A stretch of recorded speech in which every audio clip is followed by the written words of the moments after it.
So you're saying sort of yeah, individually you can embrace no inherent meaning in things and then sort of make the meaning and in sort of I mean, would you say in yeah, religious ceremony and or creative acts and things.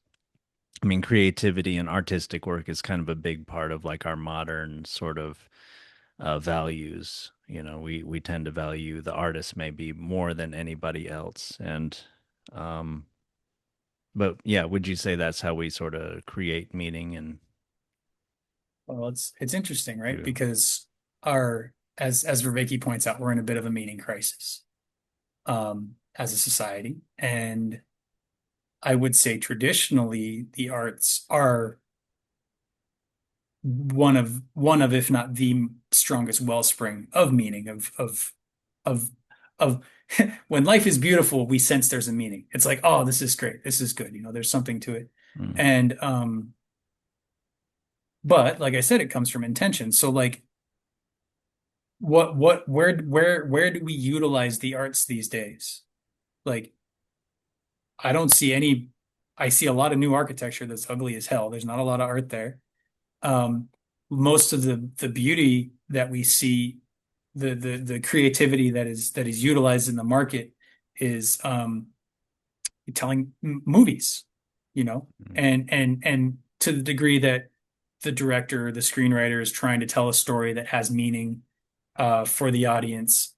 There is that artistic, but as a culture, so much of that is like, well, we got to make a bunch of money, and I got to be a part of a machine that's making a bunch of money, so I get my needs taken care of. That's not an intention to feed a higher meaning. That's not an intention to create something sacred or good or true or beautiful.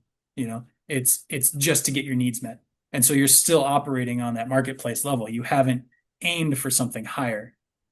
The other thing you see a lot nowadays is, especially in like art schools. I've been sort of around a lot of art schools in my life for various seasons of my life. Like a lot of it is very heavily conceptual. So like I Uh, went to this yeah, art opening, and there was a the head of a bed, like a metal bed frame, just yeah. the head of it, um, on its side, wrapped in some sort of a chintzy polyester silk replacement with Mm, these like little gold patterns, and then mm. like wrapped in like a ribbon, like a bow or something, and it was just sitting there.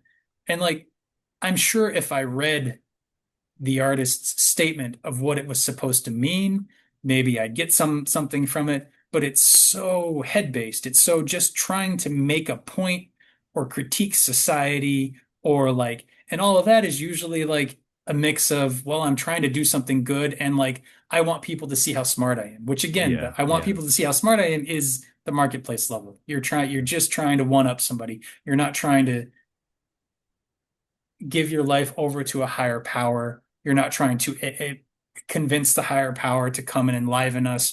We're not petitioning the sacred or the divine or the good and the true and the beautiful. We're not trying to cultivate those things out of our reality.